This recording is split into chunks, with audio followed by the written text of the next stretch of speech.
네, 안녕하십니까. 홍성진입니다. 공법 일반이론 9주차 수업을 시작하도록 하겠습니다. 공법 일반이론과 관련해서 우리는 지금까지 공법 총론, 헌법의 재개정과 헌법의 변천, 헌법재판소론, 기본권론의 경우에는 두 번에 나눠서 살펴보았고, 그리고 행정법 총론, 행정법의 일반 원칙, 행정상 손해전보에서 지난 시간에는 국가배상에 대해서 살펴보았습니다. 오늘은 행정상 손실보상에 대해서 살펴보도록 하겠습니다. 오늘이 제가 온라인으로 강의를 하는 마지막 시간이 되겠습니다. 다음 주에는 손실보상을 중심으로 몇 가지 쟁점, 그리고 관련 논문 소개를 하면서 그 내용들을 한글 파일로 단톡방에 올려서 약간의 토론 내지는 커뮤니케이션을 하는 시간을 갖도록 하겠습니다. 어떻게 보면 다다음 주부터 진행되는 선생님들의 발표 수업에 대한 예행 연습이다라고 할 수가 있을 것입니다. 아무튼 오늘 이 행정상 손실보상 같은 경우에는 부동산법학과에서 매우 중요한 쟁점이기도 하고 또 제가 강의하는 온라인으로 강의하는 마지막 수업이니만큼 집중해 주시고 같이 공부할 수 있는 시간이 되었으면 좋겠습니다. 오늘은 행정상 손실보상에 대해서 살펴보도록 하겠습니다. 행정상 손실보상은 공공필요에 의한 적법한 공권력의 행사로 인하여 개인에게 가해진 특별한 희생에 대하여 사유재산권의 보장과 전체적인 공평부담을 견지해서 행정조체가 행하는 조절적인 재산적 전보를 말합니다. 그 요건으로 보면 첫 번째, 적법한 행위로 인한 손실의 보상입니다. 위법한 행위로 인한 국가배상 제도와 가장 큰 차이점을 보이고 있습니다.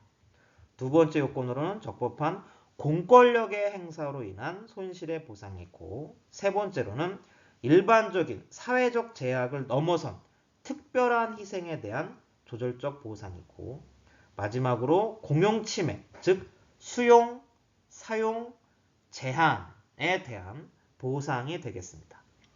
이 행정상 손실보상에 대한 헌법적 근거로는 헌법 제23조 3항 공공필요에 의한 재산권의 수용, 사용 또는 제한 및 그에 대한 보상은 법률로서 하되 정당한 보상을 지급하여야 한다라는 헌법 제23조 3항을 근거로 들 수가 있고, 만약에 여기에서 그에 대한 보상은 법률로서 하되 정당한 보상을 지급해야 한다. 즉 근거법이 없는 경우에 보상 여부에 대해서는 어떻게 할 것인가? 여기에 대해서 학설은 방침규정설, 위헌무효설, 직접효력설, 유추적용설 등이 있지만 판례의 경우에는 유추적용설에 입각해 있습니다. 판례를 한번 살펴보도록 하겠습니다.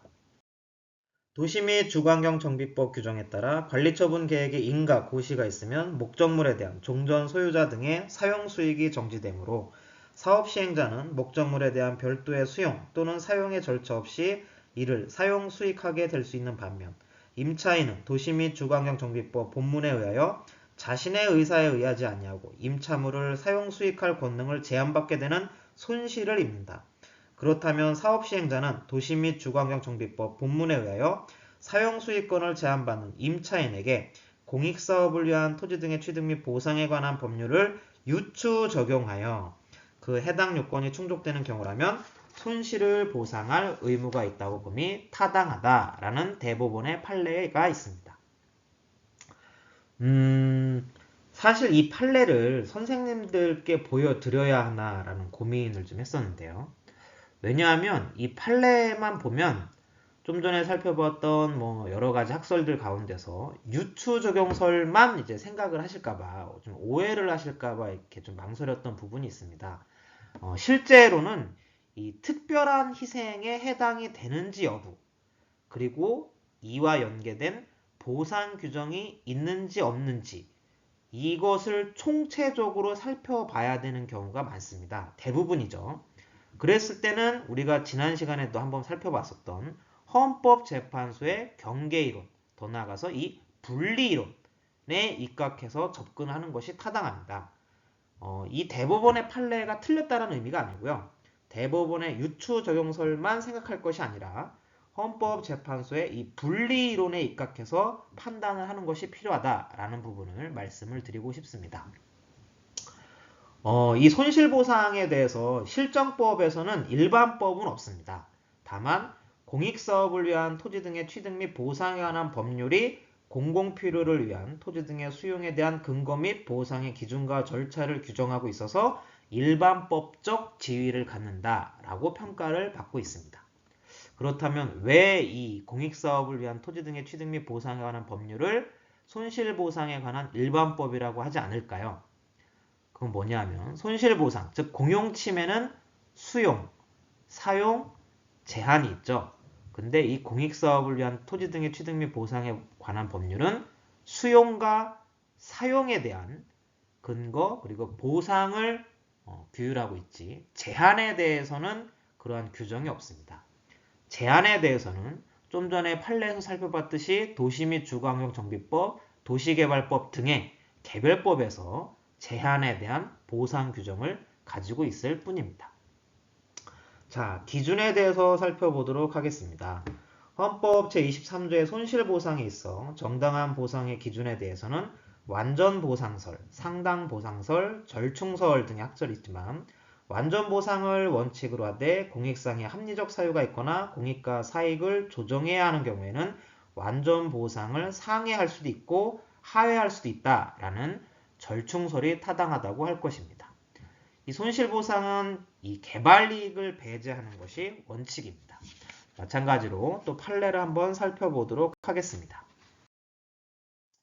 헌법 제23조 3항에서 규정한 정당한 보상이란 원칙적으로 피수용 재산의 객관적인 재산 가치를 완전하게 보상하여야 한다라는 완전 보상을 뜻하는 것이지만 공익사업의 시행으로 인한 개발이익은 완전 보상의 범위에 포함되는 피수용 토지의 객관적 가치 내지 피수용에 있어 개발이익을 배제하고 기준 시가의 고시일 이후 시점 보정을 인근 토지의 가격 변동률과 도매물가 상승률 등에 의하도록 한 것은 헌법 제23조 3항에 규정한 정당 보상의 원리에 어긋나지 않는다라는 헌법재판소의 결정이 있고 두 번째 판례를 한번 볼까요?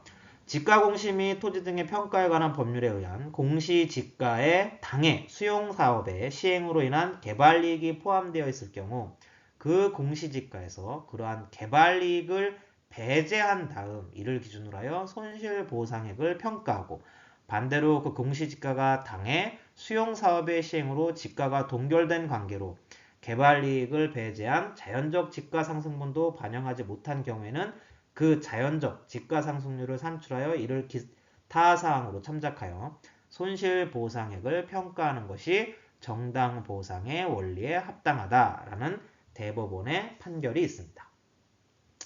자, 이제부터는 공익사업을 위한 토지 등의 취득 및 보상에 관한 법률, 너무 기니까 줄여서 토지보상법이라고 하겠습니다. 이 토지보상법을 하나씩 살펴보도록 하겠습니다. 첫 번째로는 토지보상법의 입법 목적 및 연역입니다.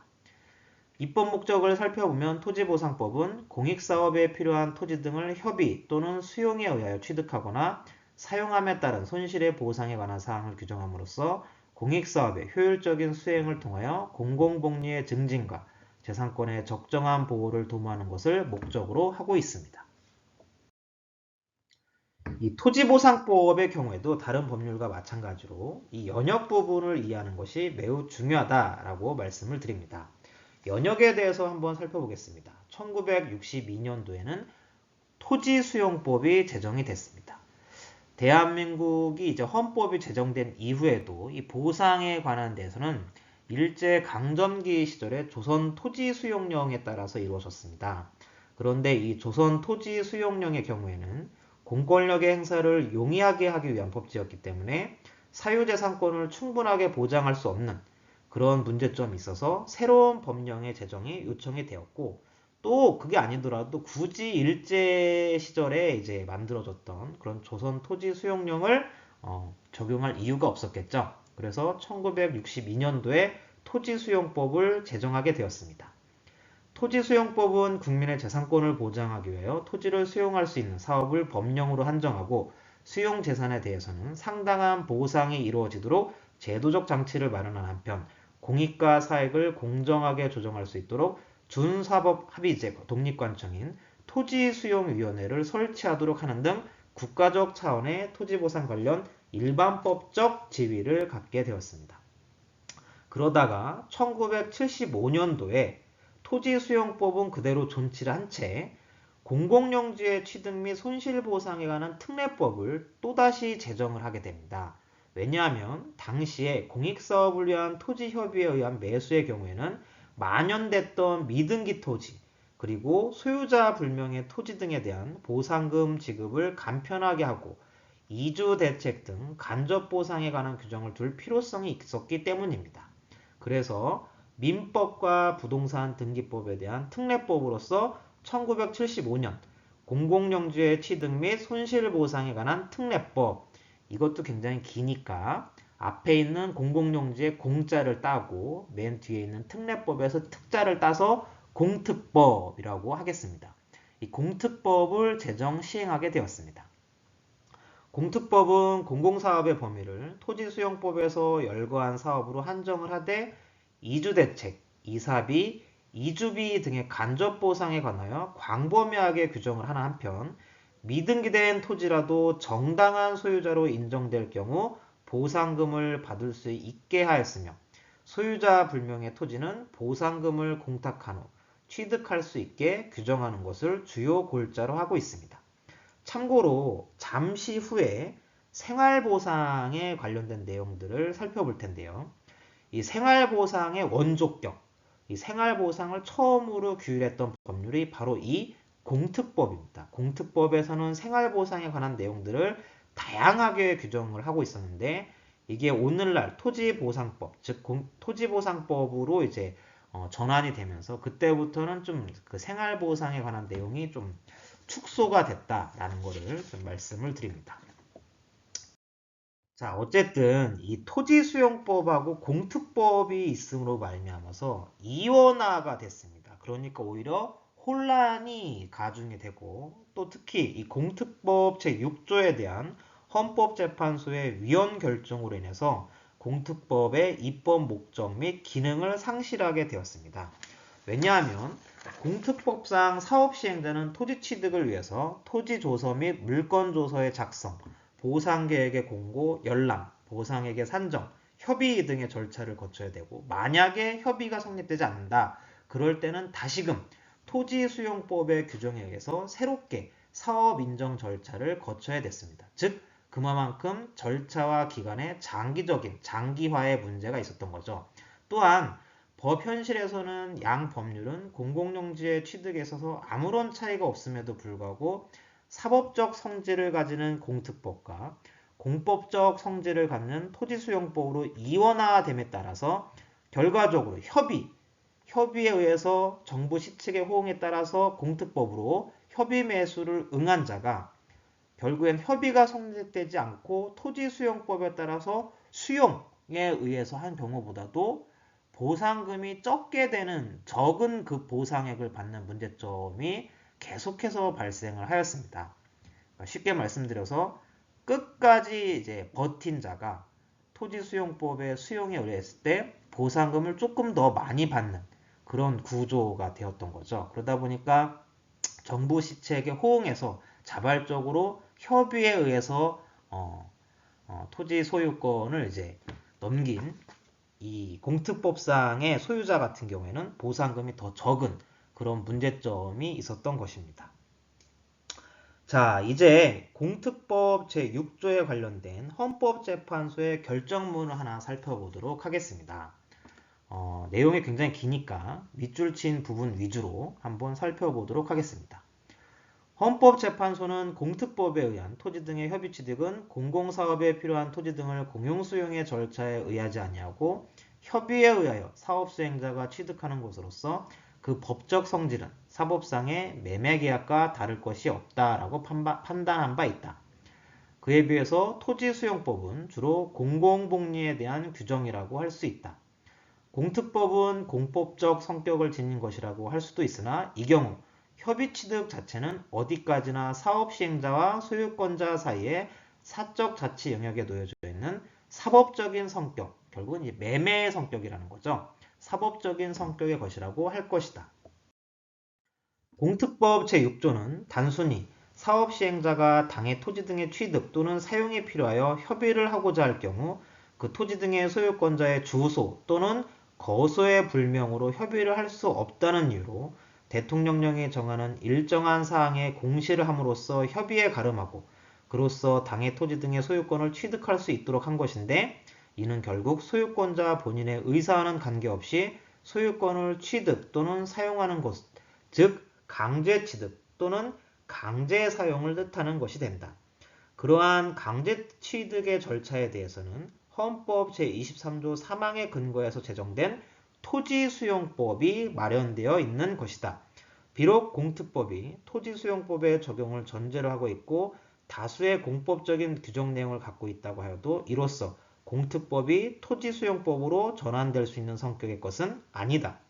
따라서 공특법 제6조는 협의에 의한 취득 등을 목적으로 하는 공특법 자체의 입법 목적 체제에 부합하지 않으며 그러므로 공특법 제6조가 초래하게 되는 기본권의 제한을 정당화시켜 줄 만한 입법 목적상의 정당성을 갖고 있지 못하다. 선생님들께 여러 번 말씀을 드렸지만 이 비례의 원칙에 따라서 판단을 할 때 아시겠죠? 기계적으로 나와야겠죠? 첫 번째, 목적의 정당성. 두 번째, 수단의 적절성. 세 번째, 침해의 최소성. 네 번째, 법익의 균형성입니다. 그랬을 때 법률 같은 경우에는 사실은 입법자의 권한이 있기 때문에 사실은 이 목적이 정당하지 못하다라고 판단하는 경우는 극히 드뭅니다. 그런데 이 공특법 제6조에 대해서는 목적의 정당성을 갖고 있지 못하다라고 헌법재판소가 지금 판단을 하고 있네요. 네, 계속해서 살펴보도록 하겠습니다. 자, 이 경우 지급될 보상금의 산정 방법은 공특법상의 보상액 산정 방법과 거의 동일하다. 따라서 이와 같이 공특법 제6조의 절차나 토지수용법상의 수용 절차나 보상금 액수에 있어서 동일하다면 또한 공특법상의 협의 취득이 안 될 때는 항상 공용수용의 길이 열려 있다면 굳이 공특법 제6조의 위헌성을 따질 실효성이 있는 것인가 라는 의문이 제기될 수 있다. 그러나 공특법에 따른 협의가 결렬됨으로써 사업시행자가 수용 절차를 이용하지 않을 수 없게 되었을 때는 토지 등 소유권자뿐만 아니라 상대방인 사업시행자 역시 새로이 사업 인정을 받아야 하는 등 여러 가지 요건상 불리한 점이 있으며 또한 재결에 이르렀다 해도 여러 가지 불복 절차로 인하여 시간상의 불이익이 있을 수 있다. 토지수용법에서의 손실보상에 관한 제기준이 협의의 경우를 제외하고는 기속적 기준이 되는 것과는 달리 공특법에서의 그것은 협의 취득의 반대급부에 대한 통일적 기준을 제시하고 있는 것에 불과하다고 할 것이므로 자, 공특법에서의 구체적인 협의 취득 가격은 토지수용법에서 정한 보상액과 다를 수 있는 것이다. 그러므로 공특법 제6조는 헌법 제23조 제1항에 규정된 재산권을 헌법 제37조 2항에 규정된 비례 원칙에 어긋나게 침해하고 있다라고 해서 헌법재판소가 결정을 내렸습니다. 자, 그래서 이런 공특법이 사실은 토지 소유자가 불명하거나 미등기된 토지의 어떤 원활한 협의 취득을 위해서 만든 특별법이었었는데 이러한 공특법 제6조에 대한 헌법재판소의 위헌 결정이 있음으로 말미암아서 여러 가지 또 그동안 제기되었던 토지수용법과 공특법의 이원화로 된 문제점들을 해결하고자 2002년도에 결국엔 공익사업 용지의 취득과 손실보상에 관한 제도를 통합해서 결국엔 오늘날의 토지보상법이 2003년도부터 시행이 되고 있습니다. 제가 이거를 항상 말씀을 드릴 때마다 얘기를 하는 게 일부 좀 나이가 많으신 선생님들 내지는 교수님들 더 나아가서 좀 공부가 덜 된 학자분들은 오늘날의 이 토지보상법을 가지고 아직도 이제 공특법 하시는 분이 좀 계십니다. 엄연히 다른 개념이죠. 공특법은 과거에 있었던 공공용지의 취득 및 손실보상에 관한 특례법을 공특법이라고 하는 것이고 지금의 법률은 공익사업을 위한 토지 등의 취득 및 보상에 관한 법률에서 토지보상법이라고 하는 것이 맞습니다. 이 참고로 이 공특법에 대한 헌법재판소의 결정문을 보면은 저 어렸을 때가 좀 생각이 납니다. 1학기 선생님들께서는 이제 저를 본 적은 아직까지는 없죠. 제가 사실 나이가 그렇게 많지는 않습니다. 그런데도 불구하고 제가 시골 출신이거든요. 그리고 좀 동네, 그 고향이 굉장히 좀 특이한 곳이었습니다. 이 강원도의 산간 오지까지는 아니지만 그럼에도 불구하고 굉장히 외진 시골이었죠. 동네가 이제 충남 아산시 배방읍 새출리인데 전에는 저 어렸을 때만 하더라도 충남 아산군 배방면 새출리였었죠. 굉장히 외진 곳에 있다 보니까 당연히 비포장도로고 그 어떠한 뭐 편의시설 같은 것도 없고 저 어렸을 때 기억이 나는 게 이 가끔씩 장마철이 되면은 다리가 떠내려가서 한 시간에 한 대꼴로 있는 버스조차도 이제 진입을 못해서 결국은 되돌아가고 그래서 학교를 갈 때 이제 친구 아버님이 경운기로 국민학교를 이제 등교를 시켜주시고 했던 기억들이 있습니다. 제가 나이가 많지 않습니다만 동네 자체가 좀 특이한 곳이라서 그런 여러 가지 추억들이 있는데요. 그 동네가 또 저희 살던 동네는 집성촌입니다. 홍씨. 저도 홍씨죠. 그리고 또 동네 어르신들 부분 가운데서는 상당 부분이 이제 학교를 아예 못 다니셔서 문맹률도 굉장히 높아왔습니다. 네. 그런 동네가 제가 초등학교 저학년 때 호소대학교라는 대학교가 저희 동네 산을 깎아서 이제 생기기 시작을 했습니다. 그래서 동네가 확 바뀌고 개발이 되기 시작을 했던 거죠. 자, 그런 가운데서 저희 같은 시골 촌동네에서는 동네에 좀 막강한 나름대로는 막강한 권력자분이 계시죠. 그게 누굴까요? 네, 바로 이장 아저씨죠. 이장 아저씨인데 저희가 집성촌이다 보니까 이장 아저씨께서도 당연히 우리 집안의 친척 아저씨 뻘 되시는 분이십니다. 아버지의 육촌 형제시죠. 근데 이런 이장 아저씨의 어떤 행정의 원활함을 위해서 동네 분들 대부분이 이장 아저씨께 맡기는 물건이 있습니다. 그게 바로 뭘까요? 인감도장이죠. 인감도장. 그러면서 이제 문제가 발생을 하기 시작을 합니다. 왜냐하면 그때 당시에 1980년 초반이었었으니까 그때만 하더라도 글을 모르시는 어르신들도 굉장히 많았고 또 본인 토지라고 하더라도 미등기된 토지도 많았었고 또 그게 아니더라도 인감도장을 이장 아저씨가 갖고 계시고 그런 가운데서 동네가 개발이 되기 시작하니까 그때 이장 아저씨께서 토지를 몰래 몇몇 집에 있는 소유자 몰래 매매를 하셨습니다.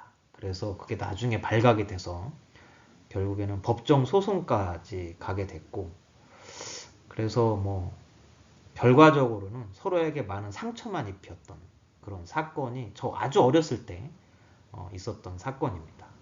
그래서 또 오랫동안 서로 인연을 한 동네에 살면서도 인연을 끊다시피 했다가 결국에는 뭐 동네가 너무 작고 또 다 같은 집안 아저씨들이시고 또 전반적으로 순박하십니다. 그러다 보니까 결국엔 다시금 화해를 해서 잘 지내다가 뭐 결국엔 그분들은 이제 다 돌아가셨죠. 저희 아버지도 뭐 몇 년 전에 돌아가시고 했는데 어쨌든 이 토지보상 이 공특법에 관련된 헌법재판소의 결정을 보면은 좀 전반적으로 저 어렸을 때의 그런 모습들이 좀 생각이 나는 그런 부분들이 있어서 아직 선생님들을 한번 뵙지도 못하고 저에 대해서 일정한 뭐 저에 대해서 말씀을 드릴 만한 시간이 너무 없어서 여담으로 잠깐 말씀을 좀 드려봤습니다.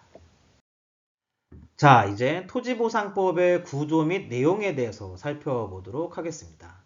자, 토지보상법은 아주 심플한 구조를 가지고 있습니다. 순서를 한번 쭉 보시면 총칙이 있고, 그리고 공익사업을 준비를 해야겠죠. 그러니까 제2장에서는 공익사업의 준비, 그 다음에 협의, 즉 매매 형식으로 하는 협의에 의한 취득 또는 사용이 있습니다. 제3장이죠. 자, 협의가 안 됐다. 그럴 때는 수용에 의한 취득 또는 사용입니다. 제4장이 있죠. 자, 수용까지 다 했다라고 하면은 이제 돈을 줘야겠죠.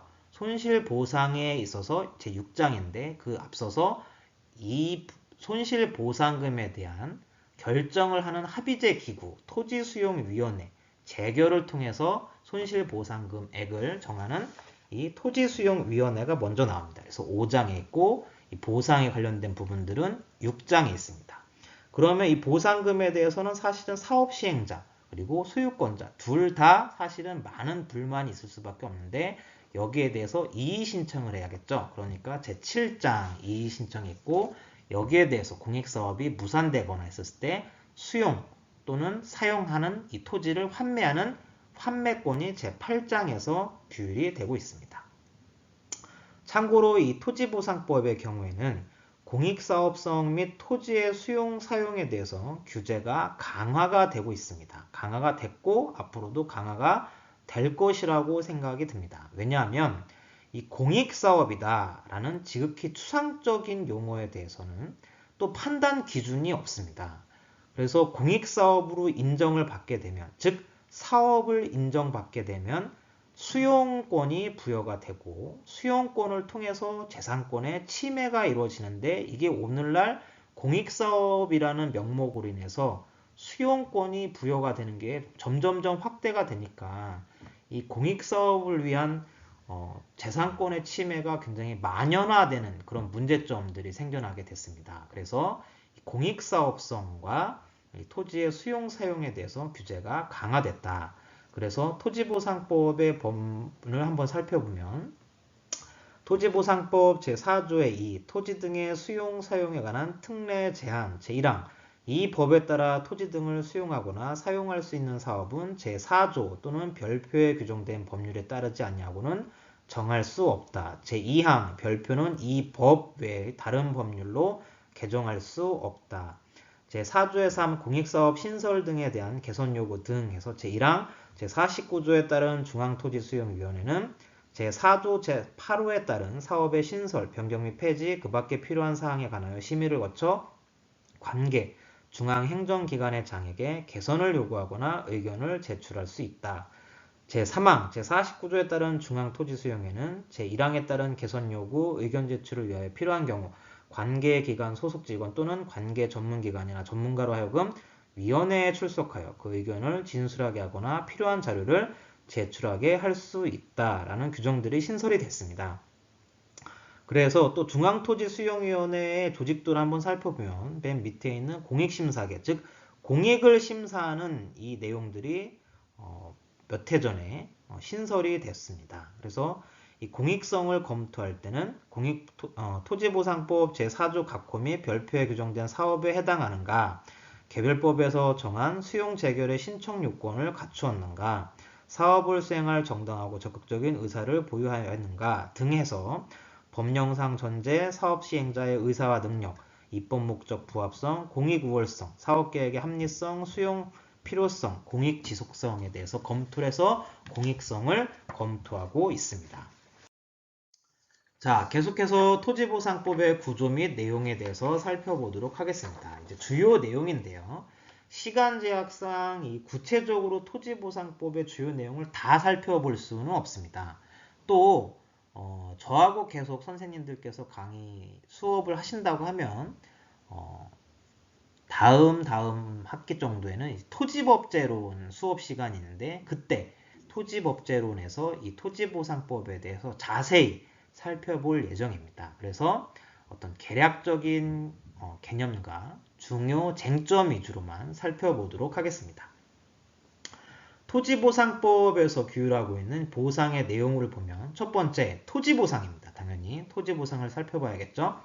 자, 협의나 재결에 의하여 취득하는 토지에 대하여는 부동산 가격 공시에 관한 법률에 따른 공시지가를 기준으로 하여 보상하되 그 공시 기준일부터 가격 시점까지의 관계 법령에 따른 그 토지의 이용계획, 해당 공익사업으로 인한 지가의 영향을 받지 아니하는 지역의 지가 변동률, 생산자 물가 상승률, 그 밖에 그 토지의 위치, 형상, 환경, 이용상 등을 고려하여 평가한 적정 가격으로 보상하여야 된다.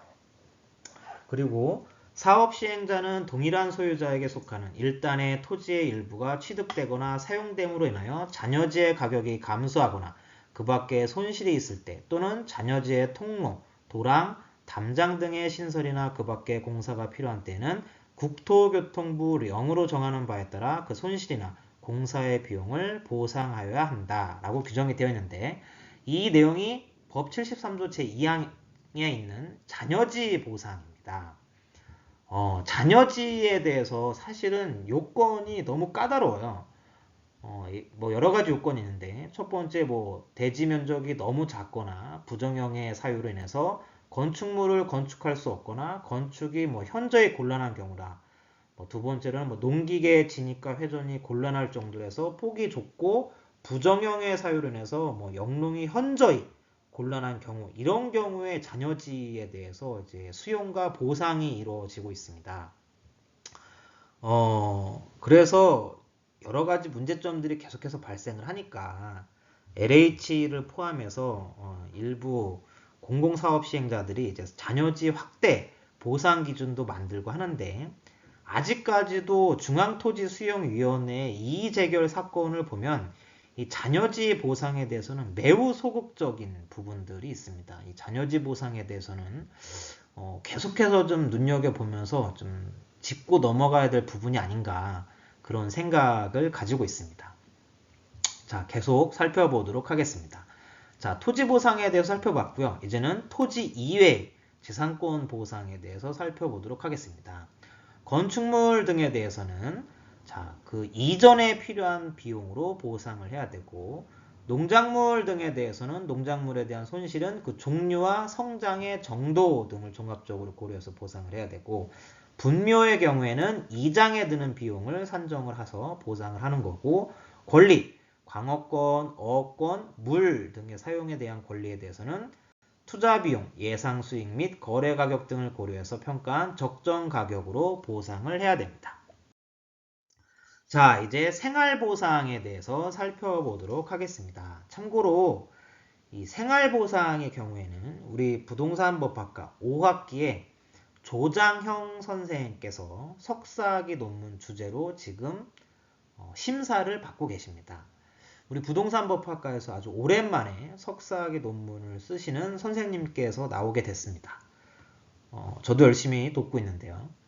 우리 1학기 선생님들 가운데서도 물론 직장, 뭐 가정으로 바쁘시고 힘드시겠지만 그럼에도 불구하고 석사학위 논문에 한 번 정도 이렇게 도전해 보시는 선생님들도 좀 나오셨으면 좋겠다라는 생각을 가지고 있습니다. 자, 이 생활보상에 대해서 한번 살펴보겠습니다. 생활보상이라고 하는 것은 공익사업의 시행으로 생활의 근거지가 상실되는 피수용자에게 공익사업의 시행 이전에 종전과 같은 생활 상태가 실질적으로 유지, 회복될 수 있도록 행하는 보상을 말합니다. 근거로는 헌법 제23조 3항의 손실보상 규정, 그리고 헌법 제34조 1항의 모든 국민은 인간다운 생활할 권리를 가진다라는 사회권적 기본권 조항을 근거로 하고 있고 실정법에서는 생활보상에 대해서 전반적으로 규율하는 법은 없습니다. 다만 이 토지보상법 제78조 이주대책의 수립 등 해서 이 시행규칙까지 해서 여러 가지 몇 가지의 조문을 두고 있죠. 그리고 이제 토지보상법 외에는 산업입지 및 개발에 관한 법률, 댐 건설 및 주변 지역 지원 등에 관한 법률, 전원개발 촉진법 등에서 사실 생활보상이라고 표현하지만 거의 이주대책을 위주로 해서 규율을 하고 있습니다. 이 토지보상법에서 생활보상에 대해서 규율하고 있는 것은 첫 번째 이주대책, 취업알선, 공장에 대한 이주대책, 그 밖에 토지에 대한 비용보상, 간접보상, 잔여지 보상 등을 규정을 하고 있습니다. 그래서 시행규칙 59조부터 제65조까지 법률에는 제78조부터 제79조까지 규율이 되어 있으니까 나중에라도 꼭 토지보상 법률을 한번 꼼꼼하게 읽어보셨으면 좋겠습니다. 자, 오늘은 여기까지 하도록 하겠습니다. 말씀드린 바와 같이 다음 주에는 손실보상 관련 몇 가지 케이스와 관련 논문 소개를 한글 파일로 정리를 해서 단톡방에 올려드린 다음에 같이 공부하면서 발표 수업에 앞선 예행 연습을 좀 하도록 하겠습니다. 자, 다음 주에 뵙겠습니다. 감사합니다.